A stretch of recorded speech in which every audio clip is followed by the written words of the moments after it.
Hi, I'm Mando. I'm a bookseller at Barnes& Noble, and today I'm chatting with Gnodde, author of The Theory of Not Quite Everything. This quirky, uplifting debut about a sibling bond, romantic love, and a family mystery, with a riff on maths at its heart, was the Barnes& Noble March Fiction Monthly Pick, and Apple's Fiction Pick of the Month in the UK, where it's published too. It's essentially about head versus heart, but I fell head over heels for this book. We had such fun talking over Zoom between Seattle and London. I really hope you enjoy our chat. Hi, Mando. Thanks for having me. So, can you explain what the theory of not quite everything is for everybody?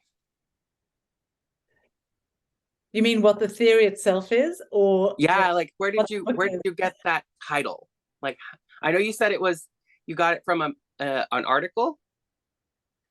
So the title itself came from round about the houses with me and my editor in London, Canada, and the US. And we did pages and pages of different titles and eventually came up with that one because it seemed to encompass the idea that as hard as you try, you can find maths and data and facts and logic to make decisions in your life. You can get all that stuff, but at the end of the day, you might have everything you need to make a decision. But for the big decisions like love and the big decisions in life, it doesn't quite get you there.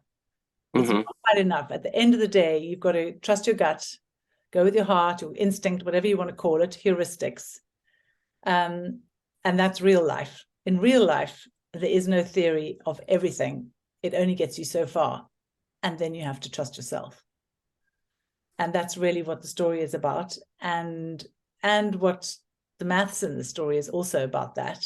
Mm-hmm. Um, Mimi and Art are navigating various things, as you know, whether it be how to respond to grief or how whether you're falling in love or not, or whether you trust somebody.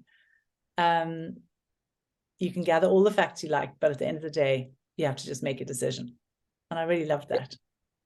Yeah, I really do feel like that encompasses the whole book in itself too, because you see these two sides from Art and Mimi, how they're so different, and they're trying to deal with the same kind of subject, but the grief and love and everything at the same time, but in so different ways. And it's so fun to see two different people deal with the same topic in such different ways, but also kind of similar.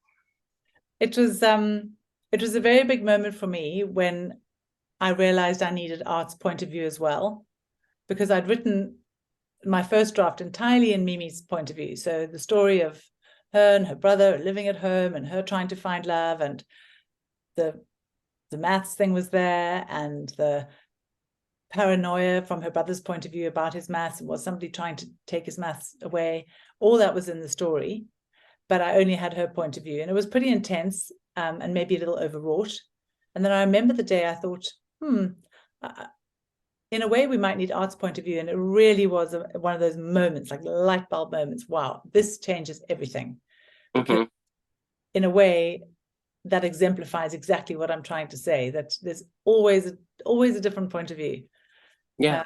even if it is on exactly the same thing. So I loved having both of their point of view, and I loved writing Art's point of view. I really got under his skin much better once I had his voice in my head. And it was fun to write. I really related to him as a character. I felt much more loving towards him once I had his voice in my head. Yeah, I can definitely see that. Do you gravitate to Mimi or Art more? Which one are you more like? I get asked that question quite a lot. And a lot of the time I say both, neither. And then some days I feel like I do feel close to one or the other. Mm-hmm. But I think because I wrote the story initially from her point of view, I do feel very strongly for her story and her need to get out there and make a life of her own, and her sense of being trapped. I could make myself feel those things. And then, but when I started writing his point of view as well, I felt his fear and his anxiety. And I think, you often get asked, are these people you? And no, they're not. I'm not really like either of them. But definitely I've got bits of both. And in a funny way, I suppose we all have. That's why we relate to any character in a book. We find a bit of self that we relate to. If they're well drawn and they feel real, then you find that little piece of yourself. We all feel jealous and angry and anxious. Well, I do. I feel the full range. Yeah. Yeah, I definitely like, I'm more like Mimi in my own self. I'm more ruled by all of my emotions, and I'm a more artistic person, and I felt like I was Mimi a lot of the book. That's so interesting. That's who I gravitated. From that point of view, I feel I feel maybe that's why I've written these two characters. I feel quite conflicted about that, because I feel that I am a relatively intuitive person. I do trust my own intuition, but I'm also a gatherer of facts. I feel much more comfortable if I've done my research. So whether it's like an interview for today, I would have done my homework, and then fly by the seat of my pants. So again, I'm not really answering your question. There's a bit of both in me, but ultimately, if I had to choose, I probably am more intuitive. Yeah. I think a lot of artists are, and I think we kind of forget that sometimes, that like authors are artists. I think we forget that because it's not in that same structure as like art is. It's not performative. One of the things I love asking authors is like, how do you get people to fall into your books? Because I fell into your book. Like I was part of that. I read it almost overnight. Like I started it, like as soon as it came out, I bought it on my Nook, and I came home and I got the ebook right away. I got the audiobook right away, and I just sat down and read it. Making sure that you do draw people in at the beginning and hold them there. So to understand beginnings, placing your reader right in the world, starting in the right place, holding on to them, keeping the pace going so that they stay attached to the characters in the story. And then most important of all, I think, is having people that other people want to be with or want to watch, to listen to. So I think it's that mixture, it's that sort of alchemy of characters that people are intrigued by or find alluring or inquisitive about, because they don't always have to be nice. There can be somebody quite edgy who you're curious about, but you've got to inspire some level of curiosity or allure in the characters themselves. Set the scene so that somebody can plant themselves in there imaginatively, and like hold your reader's hand and take them on a path with you. It's exciting to think I've done it once, and I know that for some people they won't feel like that when they start this book, but enough people are that it feels very rewarding right now. I can't say there's a bit like the book, actually. It doesn't feel like there's a hard and fast rule. There's lots of rules and you can follow them, but at the end of the day, there's going to be that thing that you don't know what it is, that's like life instinct and intuition that says, yeah, this is okay now. This will hold enough people in. Does that answer your question? Yeah, it does. And I feel like also that's another thing I've noticed when I've talked to authors is like I compose music as well, and so like how similar that is. The writing music and writing a book is so similar, but it sounds so different. Because I think of the same thing. Like sometimes I write a piece and I'm like, well, it's an idea, but I don't know what I'm doing with it yet. And then when you were explaining how you were writing this book, it's similar because I've written pieces that took me years. And then at the end, I'm like, that is nothing like how I started, but it's similar. There's that, what I started is still there. When you compose music, do you have an idea in your head of where you're going, or does the music just come? I mean, people ask of authors, have you planned it, or did you just write it as you go along? And there's two different kinds of authors, I think. Is music the same? Can you ask that same question Yeah, about composing? Can you? Oh, that's yeah, interesting. I've never it's thought of very that. similar. Um, I wrote, I've only written one piece with help from somebody else. So I wrote a big flute concerto that I recorded myself and did all that stuff. But Yeah. I had an idea. So I wanted it to follow the stages of grief, to do anger, nostalgia, and then sorrow. And I wanted the orders in a different way. And he was like, no, you don't want to start your audience with the sad. You want to start them with like either anger or happiness. And I was like, okay. And um, but it is similar the way you talk about it, that like I go in and I had a melody in my head. Yeah. So I had like an idea of what I wanted the sound to be like, what I wanted the chords to sound like, what I wanted but then after that, it's like how I did instrumentation, like what instruments I used to play with the flute, how I wanted to use the strings, when I wanted to use the full orchestra. Um, so it comes about, I have an idea, but it kind of forms as I continue playing around with it. I absolutely love that. That is a completely new thought for me. I've never thought about composing music like that. Did you relate to Mimi in the book and her relationship with sound? Mimi and Ray, actually. Mm-hmm. I enjoyed learning about the sound and researching Foley. I didn't know anything about it before I started the book. I'd met a Foley artist once, but years ago, like 20 years ago. And I remember thinking that is such a cool, unusual job. I'd never heard of it Mm-hmm. before. And I obviously filed it away somewhere. And I didn't think I was going to use Foley in the book. That had not occurred to me. And then there's the scene where Art and Ray, Mimi and Ray, she was called Beatrice at the time, was sitting in the kitchen, and Art comes in, and the telephone book is on the floor, and they've been experimenting with thumping sounds of the telephone book on the floor. And I just started writing that scene. Like, oh, she's a Foley artist. I remember that thing about Foley art. And then I had to research it and find out. I thought, yeah, this is really fun to write. I like this. I actually kind of thought for a little while, I thought, because I've watched documentaries and like watched TikToks about like them doing that. And I was like, that would be such a fun job. Wouldn't it? Yeah. To Yeah. like, but then hearing them like all the different sounds that they make, like I watched one, she was talking about the weird that they make weird sounds for like horror movies, and like I was like, this is gross. But like Yeah. they're like, she said, what was it? People when they have a head injury on like the TV, she'll crunch a bell pepper. Oh, yeah. And I Yeah. was like, I'm never looking at a bell pepper again the same No, way. celery is bones I break. know. Yeah. Ugh. Yeah.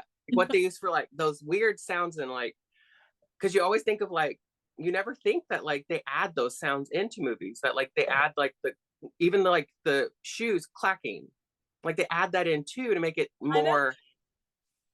And you think, does the mic not pick it up? Every door that closes, it's all added in. It's completely fascinated me. Mm-hmm. I love that. My thing's like, I could never do the chewing. Oh, I could never. I'd be like, no, that is somebody else can add that in. I cannot. The drinking, the slurping. Yeah. Yeah. Oh, that's funny. That's But funny. it is interesting to know that like that they have to add all that, the little nuances that you never think about into movies like that. And I thought that was so fun that she had that job. And I was like, that sounds like such a fun job. That would be really fun to see this as a TV show. I don't think a movie would do it justice, because I think there's so many little nuances and little scenes that would be better on like a smaller screen in a TV show. Yeah. So I think this would be really. I've got a book to film agent, and I think the general consensus is like a mini series is what it would lend itself really well to, because you're right, it's got lots of things that are going on, lots of different aspects to it. Yeah. And it's got a nice number of people. They're good, you have a good cast. Yeah. And I think you would have enough time to like develop art. Frank and, oh my gosh, I'm so bad with names. What was Frank's I mean, arts. Love Ernest. it at the end. Ernest. I love Ernest. Oh, I loved Ernest too. I love Ernest. Oh, and I love Ray. Yeah. I wonder. I liked Ray a lot. What was her original name? Sarayina. Sarayina. I had to find a name that had, because Mimi had her stutter, I had to find a name that she would find really difficult to say. So I Mm-hmm. start with an S and had to have an S and an N in it. I wanted her to have that stumbling moment when she was trying to introduce herself to it. And I liked the name Ray, but that's what I wanted her to be called through the book. But I wanted her real name to be something that Mimi really struggled with. So it's a complete, it's a made up name. I think I found it somewhere. Someone's called Sarayina. I remember my sisters helped me with that. We brainstormed all these names, and that was the one we liked the best. I did like. I always think it's fun. Is it kind of like naming children when you name your characters? It is a bit. Mimi and Art's names were immediate. The very first afternoon when I wrote them into being, which was out of the blue, I sat down one afternoon and I'd just done a course on brain and behavior at Oxford University. And I'd learned about psychological questionnaires where there's a built-in lie detector. So the questionnaire can, depending on how you answer certain questions, the assessor can tell how likely you are to have lied at a certain level throughout the questionnaire. Anyway, I'd learned about that and again filed it away. And this one afternoon, I sat down and I wrote about this young woman who is filling in some form of psychological questionnaire, and her brother, and her name is Mimi, and her brother Art walks in and she says, "Is it going to work?" And he says, "No, because you've lied." And he can see that she's lying, and he understood why, like he understood her. And I didn't know why she was lying. I didn't know what she was lying about. But that very first afternoon, that's who they were. They were Mimi and Art. And Ray was called Beatrice, and she had a really interesting role, but she didn't fly as a character. She was sort of very nice and this lovely friend, but I wasn't sort of feeling it. And then I changed her backstory slightly, and I wrote the scene when she arrived in the classroom. I suddenly had this image of this young girl, and she suddenly changed how she looked, and I changed her name, and it was like she just took off in my head, and became a really important part of the story. Especially her place in the story is really resolved at the very, very end. As you know, we're not going to put a spoiler in, but she became very important with her name change, which is so interesting. I found that really interesting. And Frank also had a name change. Frank was Jackson, and he was American. I can kind of see that. I can. Yeah. Yeah, I see that, like him being. I didn't picture him American, but I can kind of see that. Like I can change that pretty easily into him being American. And I changed. I've left him with one American parent. He's got his mother's American. I think I say that in the book. I might have taken that out in the end. I can't remember. But it felt real to me that he might have an American connection. And of course, he had the girlfriend who went back to America. But he was Jackson, and he was a slightly creepier version. And then when he became Frank, I mean, and that was my daughter. I just said, I need some names. And she was sitting on the sofa watching TV, and she said, Frank. And I said, yes, Frank. So each person got their name in a different way, but their names are important. They feel important to me. How did you feel about the math element? I didn't understand a lot of it because my brain doesn't work that way. But I got it. Like I understood. I didn't really. I was like, I don't really understand. I know this is a big deal to solve for n, but I really just don't know. You don't have to know. I mean, you don't. The book doesn't ever really try and explain that. It's just, did you get that it's a big deal? That's the important thing. That's the only important thing. Yeah, Um, I got that it was like huge and that it meant so much. It's, even if it just meant to art, but then when Ernest came in and I was like, okay, this means more. And then as Frank talked, then I was like, okay, this was a lot more. I don't really understand why or how, but I don't really think I have to. dead right. That's exactly as it should be. Um, I had to research the maths quite hard. We call it maths in the UK. I know you say math, so I try Mm-hmm. to say math when I talk to Americans, but I find that awkward. Um, I had to do a lot of research. I had to read a whole book on P versus NP, which I think might be my lifetime, highest accomplishment ever. And it's tricky to understand. Every time you think you kind of halfway, you're only halfway, and then you're never ever going to actually get there to understand it. It's difficult. But I enjoyed the research. And then when I'd finished the book, I had to send it off to a math professor that I know who checked it for me and said, no, Oh, it was all okay. It made sense. yeah. I didn't get anything wrong. But it was interesting research. And the thing I loved about the math was researching all the ways, like all the little tiny corners of our life where math makes its way and Mm-hmm. underpins, what we do and governs our lives. I mean, more ways than we ever realize. So that was a very interesting part of the writing process. So did you have to change some stuff in the American version of the book to take out? Because I noticed in the audiobook there was British slang, but in the Well spotted. American version there wasn't that slang. Yeah, So I was like, what? you did right. That's absolutely right. So I was very lucky. I had a fantastic deal with Pan Macmillan in the UK and a fantastic editor here, and then separate publishing contracts with Harper in Canada and Harper's in New York.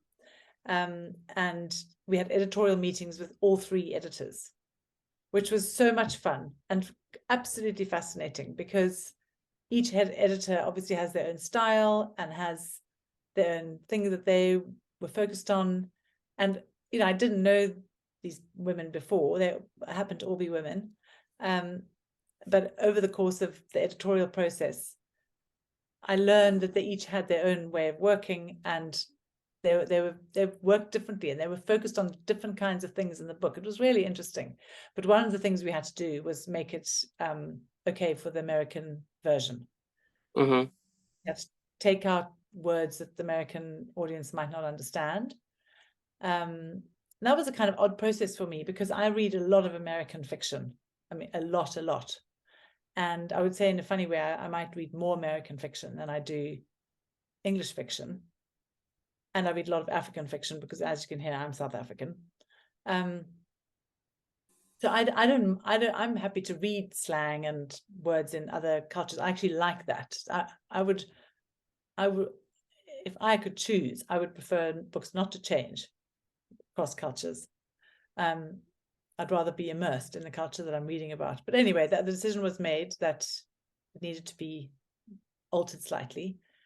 And it was quite fun. Like we had some big arguments about, should it be a Snapple or a Coke or a Lucozade, or should it be, can I say fringe or do I have to say bangs or, sidewalk and pavement? All those conversations were such fun. But the biggest conversation was about cricket. There's the game cricket, the Mm-hmm. English game, and I had to explain cricket more in the US version, whereas in the UK version, the cricket bits are shorter because we can assume that everyone knows a bit about cricket here. I read Mame Oh, by Jessica George, and George. there was the same thing. There was like slang that was in that wasn't in the written the version I had for the American print, and I Yeah. was like, why didn't we keep that? I love that. It's Like interesting. Maybe when I read American fiction, I am reading a British version of it, which sort of takes me a bit by surprise. I hadn't really thought of that. I've got Mame on my Yeah, it's just behind me up there. A lot of people have said they enjoyed both. They've like put, I don't know if you think there's a similarity. I did. You did that. I I written it I out. almost said it in my review. I almost said, but I didn't want to like make too many comparisons because I don't know. Sometimes I feel like that's So sometimes very helpful and sometimes not helpful. yeah, and I try not to say too many comparisons, but I just felt like I felt like if you melded them, they would be best friends. Mame, I think, was the same month Yeah. for Barnes and Noble The Discover as you were the monthly pick. Oh, was it? Is that I right? think so. They kind of get muddled in my brain because I read so many books all the time, and I'm constantly reading the monthly picks because they pick Barnes and Noble. I don't know how I've never asked the like how they pick these books, but my gosh, they pick some of the most amazing books that you would never find just like cruising the shelves. And then like they just pick the best books. Like your book was, I just loved it. I just loved it. That it was so exciting when I heard that it was the Barnes and Noble monthly pick. I could not believe it. It was, I really felt I was actually in Lisbon and I got the call and I thought this has just exceeded my wildest dreams. I was so excited. Really was an amazing moment. I'll never forget it as long as I live. It was just so easy for me to sell that book. Like a lot of people looked at the cover and they were like, "Oh, is it really really sweet?" And I was like, "Yes, it is." But there's a lot of difficult problems and darkness into it too. And I love without giving spoilers, I love the mystery behind their parents' death and how you unraveled that slowly throughout the book. Um, how did you do that? Did you have to plan that out? Did you like write a little timeline for how you were gonna piece that slowly apart? I wrote timelines sort of after the fact. So when I write, I honestly don't know what's going to happen next. And I write scenes from different bits that I don't sort of write in a linear way. Mm-hmm. I think, oh, it'll be interesting to see, I'll go back because there were quite a lot of flashbacks as well. How Mimi and Art related to their mother in this way, and I'll just write that scene. And then the next day, I'll think, okay, I need a romantic scene with Mimi and Frank, and I'll write that. And then having to piece it together was really, really difficult, which is why the editor said it was a skeleton with the bones thrown into the back of the truck. For me, the most difficult thing that took me all those years to get right was the structure and making sure that the plot worked, because it's quite a complicated plot.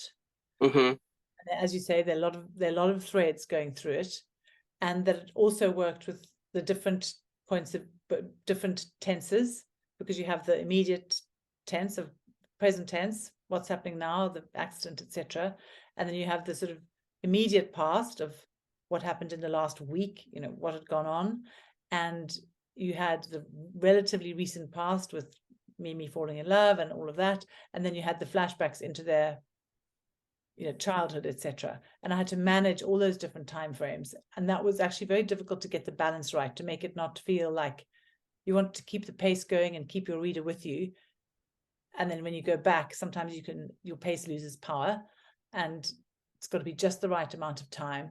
And that was something I really had to learn. So I had to cut a lot of my flashbacks so that they were short enough not to take away from the momentum.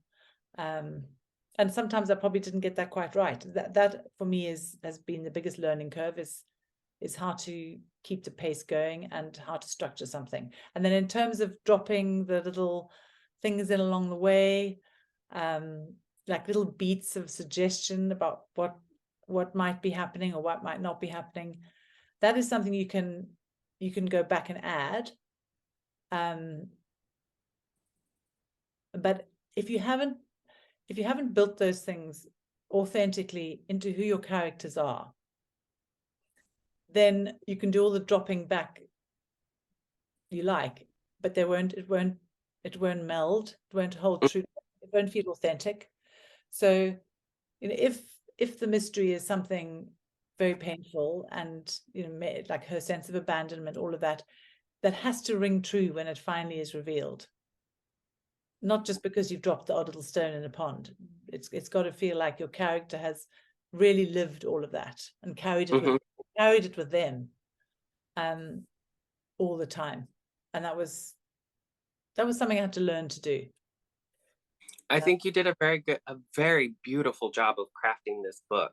And I loved that little nuggets of like, here's one little bit and then one little bit of the mystery. And then you could just feel them along a thread, as you said, that they were connected. And it was easy to remember what had happened before. And especially like going with Mimi as she like discovers a lot of the past, and how Art kind of knew a lot of it already. And I love the craftsmanship you put into this book. When you sell The Theory of Not Quite Everything, how do you've sort of described to me how you describe it, but how would you summarize it? It looks like a nice, easy beach read, but it isn't completely. So there is some darkness and a little bit of mystery involved. There's a little bit of romance. So if you want a really well-rounded book with a lot of different topics in it, this is a really beautiful book for you. Well, thank you everybody for joining us today. If you have not read this book is beautiful. It's simply beautiful. I read this book so quickly. I enjoyed every minute. Mimi, you're going to fall in love with Mimi. Art is so cute. I loved him. He's so prickly, but he's so cute. And this book is just beautiful. It's so well crafted. I can't say enough good things about this book. I love it. Just love this book. Thank you, Mando. Take care. You too. Thank you so much. Cheers. Bye.